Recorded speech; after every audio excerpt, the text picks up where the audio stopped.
Hello friends, I am Narvade Patil and you are welcome to my YouTube channel Key to English Grammar. Today we are going to learn the next chapter, that is passive voice of present perfect tense. Already we have seen 3 videos about the voice, and in the first video we have seen some of the rules.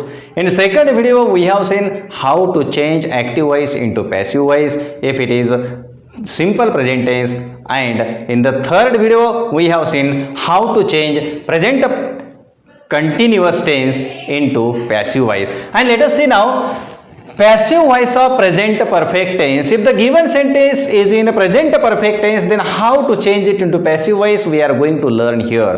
जर दिलेलं वाक्य हे present perfect tense मध्ये असेल तर त्या वाक्याला passive voice मध्ये कसं चेंज करायचं ते आपण पाहणार आहोत. कारण का पॅसिव्ह व्हॉइस करण्याच्या दोन पद्धती आहेत. पहिली पद्धत आहे आपण त्या टेन्स प्रमाणे करू, दुसरी पद्धत आहे अकॉर्डिंग टू द सेंटेन्स. पण याच्यामध्येच दोन्ही पद्धती समाविष्ट आहेत, कारण अकॉर्डिंग टू द सेंटेन्स सुद्धा याच्यामध्ये क्वेश्चन सुद्धा आलेला आहे. आता फक्त इम्पेरेटिव्हचा प्रकार याच्यात आलेला नाही, तेवढा आपल्याला नंतर पाहावा लागतो. पहा, ऍक्टिव्ह व्हॉइसचे स्ट्रक्चर अशी आहे, ऍक्टिव्ह स्ट्रक्चर अशी आहे subject plus have oblique has form third आणि ऑब्जेक्ट, म्हणजे प्रेझेंट परफेक्ट टेन्सची रचना आहे. ही रचना कशाची आहे? प्रेझेंट परफेक्ट टेन्सची. सब्जेक्ट नंतर हॅव किंवा हॅज, त्याच्यानंतर क्रियापदाचं तिसरं रूप आणि त्याच्यानंतर ऑब्जेक्ट घ्यावं लागते. आता पुन्हा प्रश्न असा पडतो, सब्जेक्ट नंतर हॅव किंवा हॅज म्हणजे नेमकं हॅव कधी आणि हॅज कधी? तर आपण टेन्सेस मध्ये शिकलेलं आहे. करता जर आय असेल, वी असेल, यू असेल, दे असेल, अनेक वचने असेल तर आपण हॅव वापरतो. म्हणजे जसं I have, we have, you have, they have, people have, boys have, students have, children have.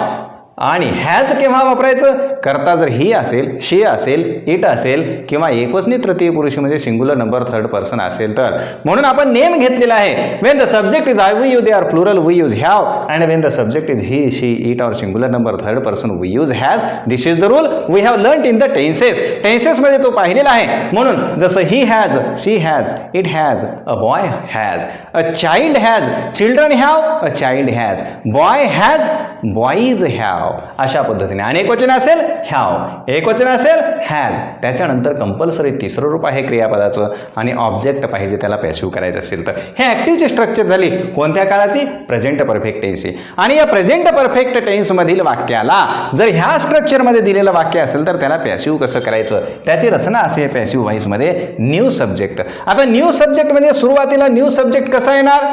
New subject म्हणजे तो ऑब्जेक्ट इकडे येणार, म्हणून इथं नवीन सब्जेक्ट तयार होतो. न्यू सब्जेक्ट नंतर हॅव किंवा हॅज, हॅव बीन किंवा हॅज बीन, थोडक्यात हॅव किंवा हॅज प्लस बीन म्हणा किंवा have been plus has been म्हणावा.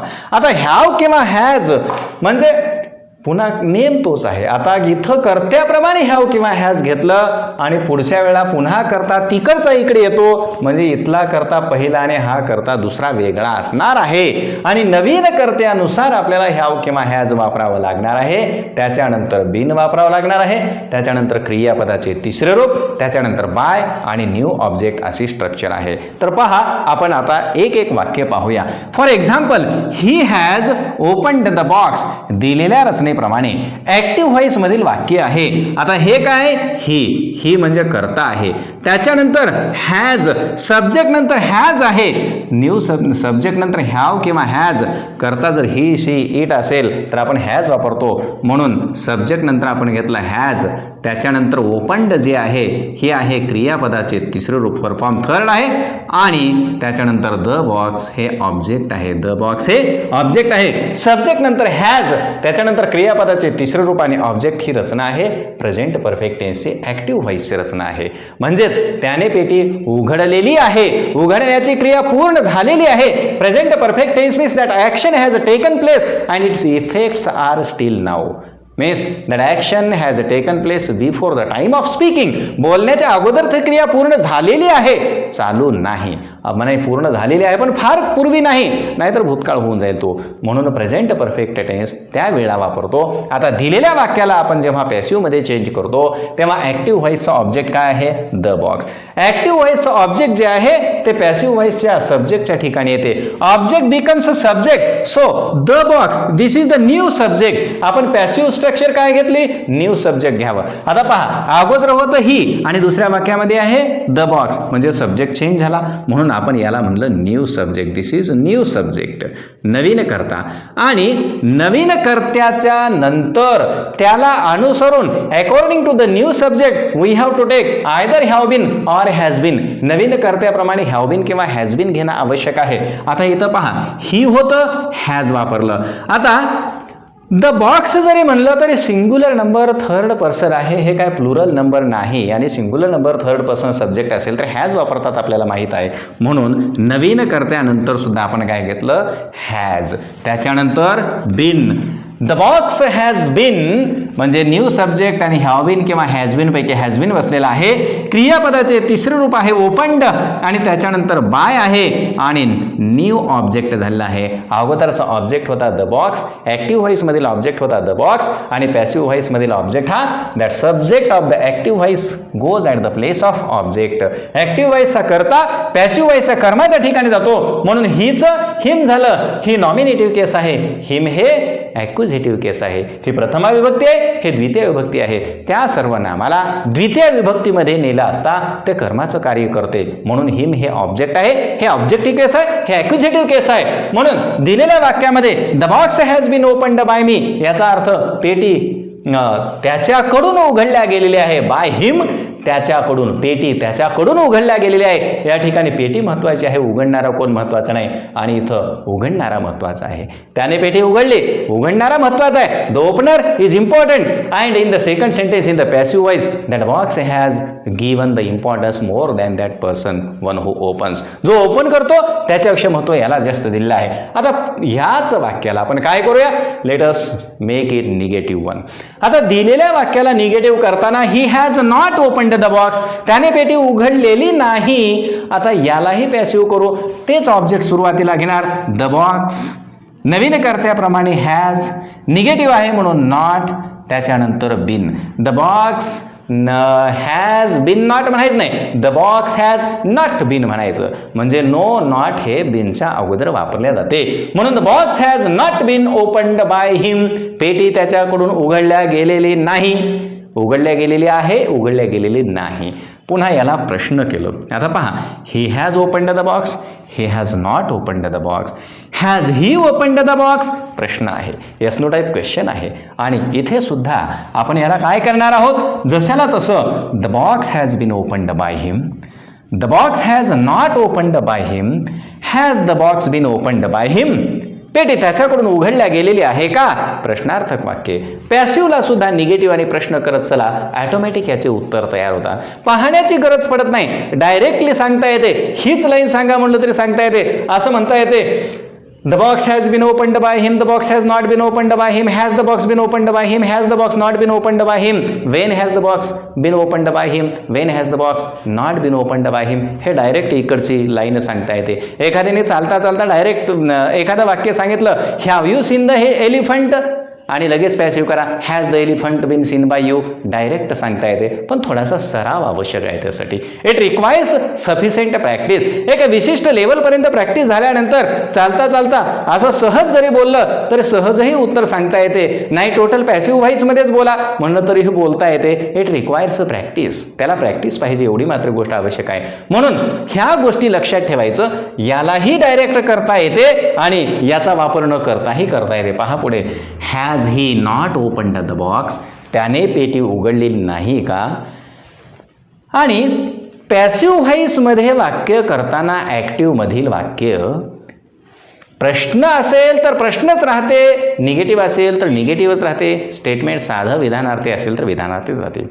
म्हणजे त्याच्या स्वरूपात बदल होत नाही, फक्त स्वरूप कोणतं बदलते, कर्तरीचं कर्मणी, ऍक्टिव्हचं पॅसिव्ह एवढंच. नाहीतर डायरेक्ट स्पीच मधील वाक्याला इनडायरेक्ट स्पीच मध्ये नेताना प्रश्नार्थक वाक्याचे विधानार्थी वाक्य करावे लागते. पण ऍक्टिव्ह पॅसिव्ह मध्ये तसं होत नाही. ऍक्टिव्ह मधून पॅसिव्ह मध्ये नेताना क्वेश्चन हा क्वेश्चनच राहतो. म्हणून इथं आहे has she not opened the box, तिने पेटी उघडलेली नाही का.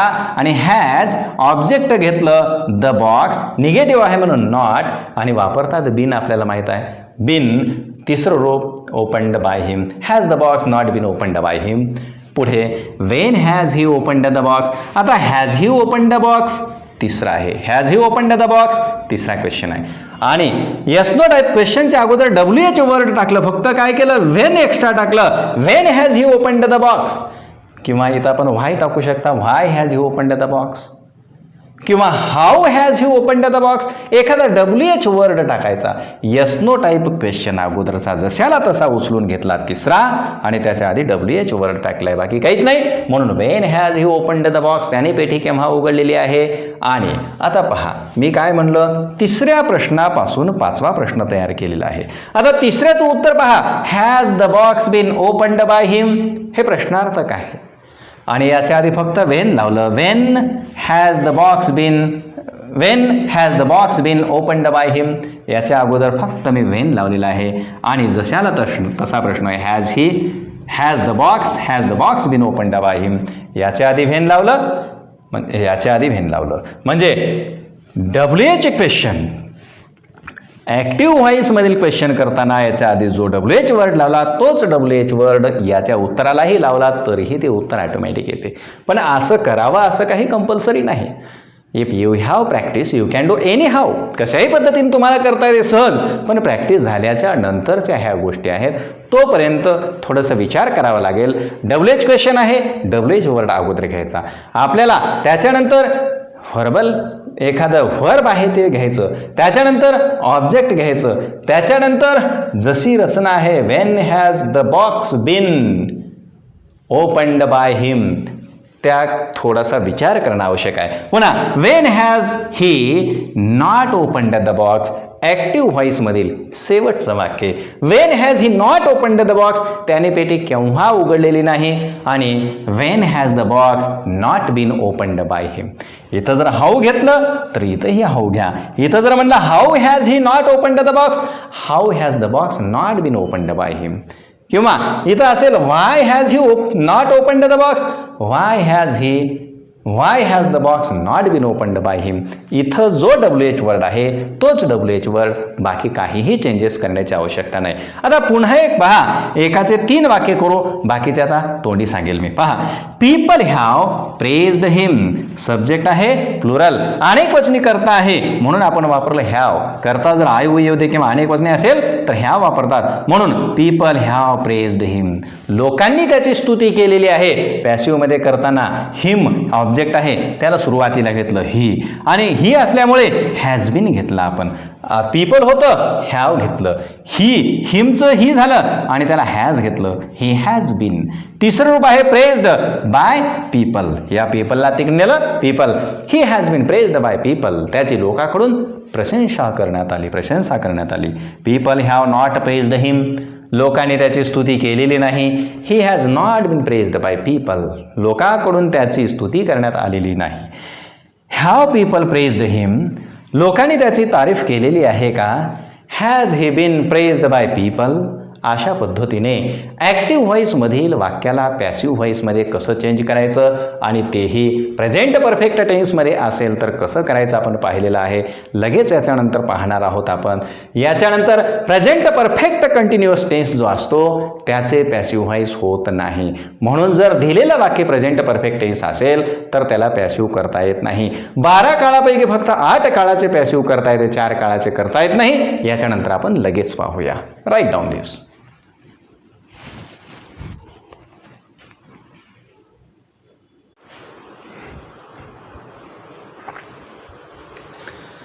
Let us continue the remaining part now.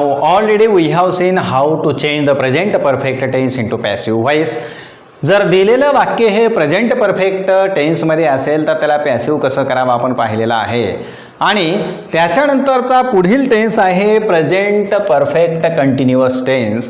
परंतु नेम असा आहे present perfect continuous tense is not changed into passive voice. हा जो प्रेझेंट परफेक्ट कंटिन्युअस टेन्स आहे याचे पॅसिव्ह व्हॉइस होत नाही. प्रेझेंट परफेक्ट कंटिन्युअस म्हणजे चालू पूर्ण वर्तमान काळ.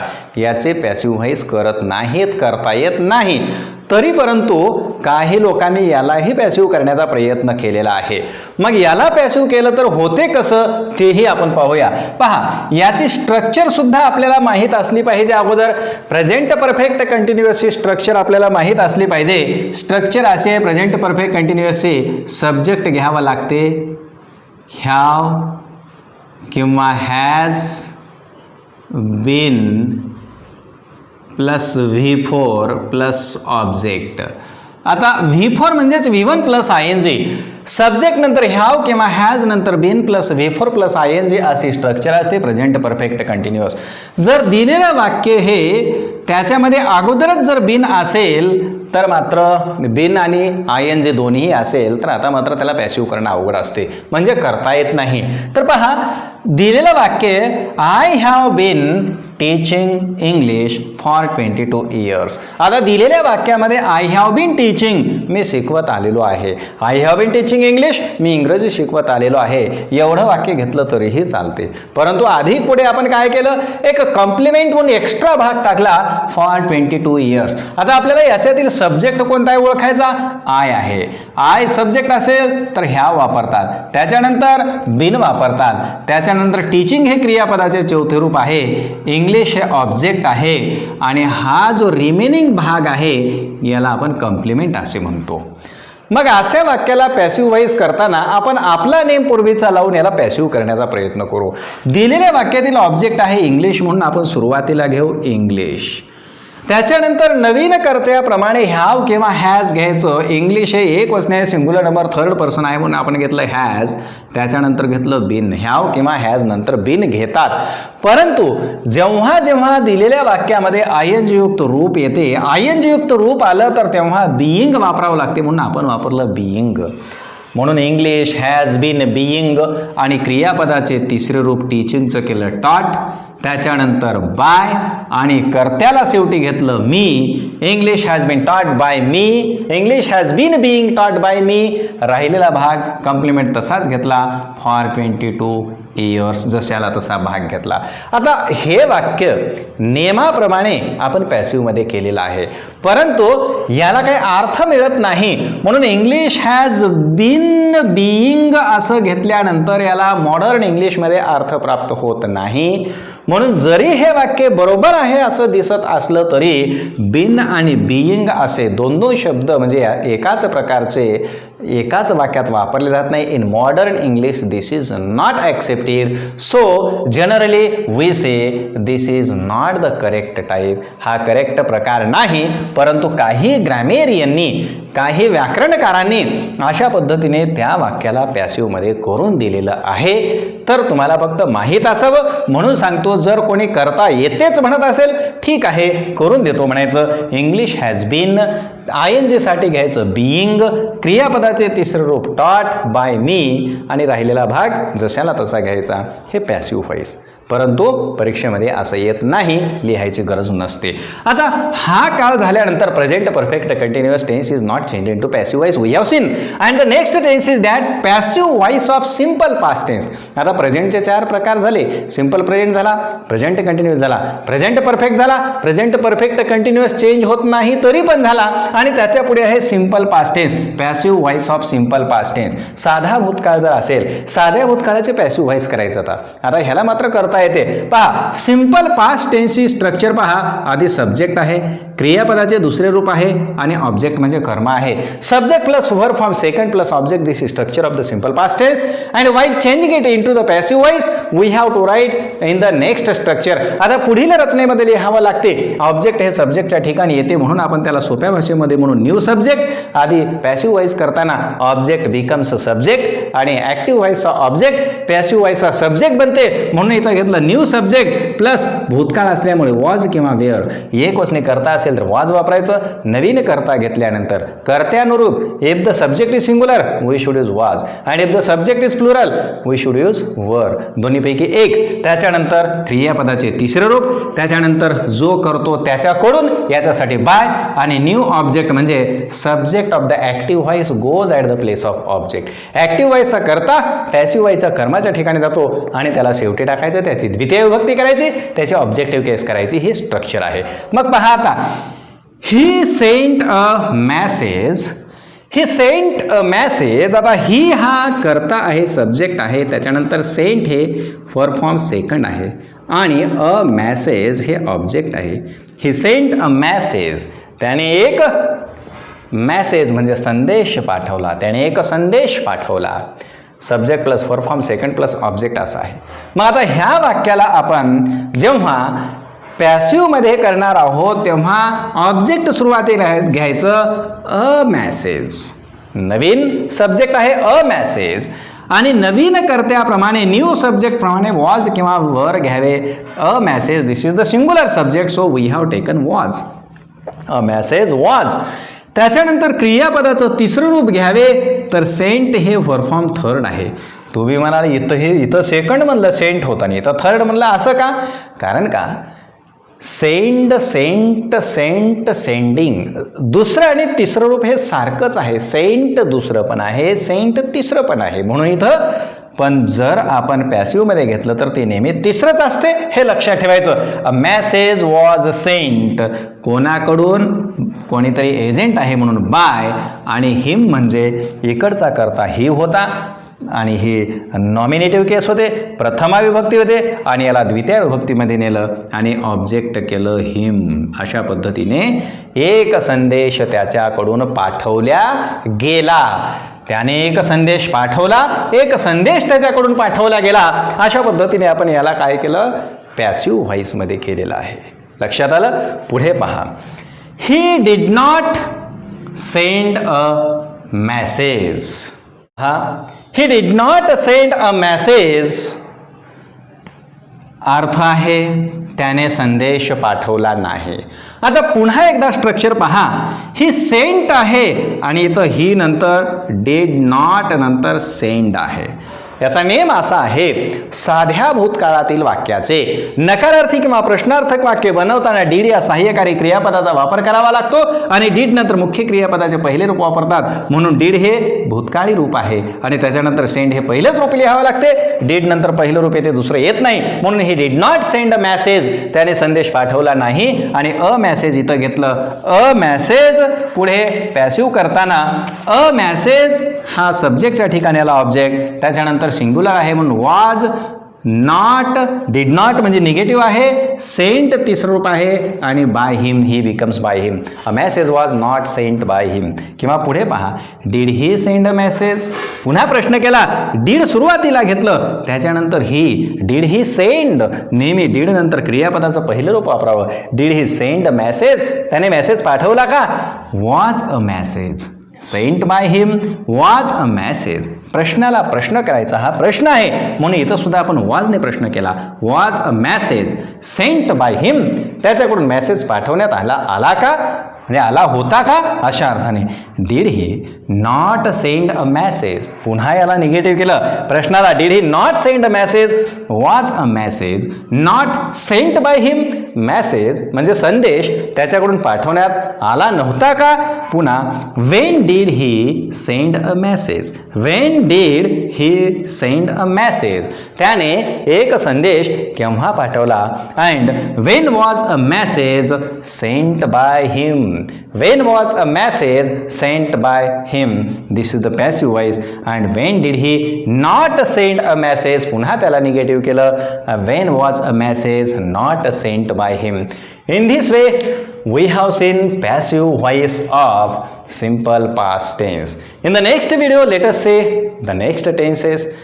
Out of the 12 tenses, only 8 tenses are changed into passive voice and 4 tenses we do not change into passive voice. Which are the 4 tenses? Present perfect continuous tense is not changed into passive voice. Present perfect continuous tense असेल तर त्याला passive करता येत नाही. त्याच्यानंतर पास्टमध्ये आपण entry केलेला आहे. Past perfect continuous is also not change into passive voice. चालू पूर्ण भूतकाळ असेल तर त्याचंही पॅसिव्ह व्हॉइस होत नाही. Future continuous tense is also not change into passive voice. चालू किंवा अपूर्ण भविष्यकाळाचे पॅसिव्ह होत नाही. आणि future perfect continuous tense is also not change into passive voice. आणि चालू पूर्ण भविष्यकाळाचे सुद्धा पॅसिव्ह व्हॉइस होत नाही. कोणते 4 काळ आहेत?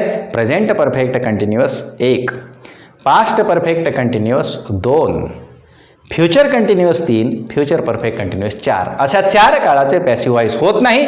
बाकी 8 काळाचे पॅसिव्ह वॉइस होते. तरी परंतु आपण जसं होत नाही त्यालाही ग्रॅमेरियननी व्याकरणकारांनी जसं करून दिलेलं आहे त्या पद्धतीने पण आपण सांगणार आहोत. Let us see the next tense in the next video. Okay.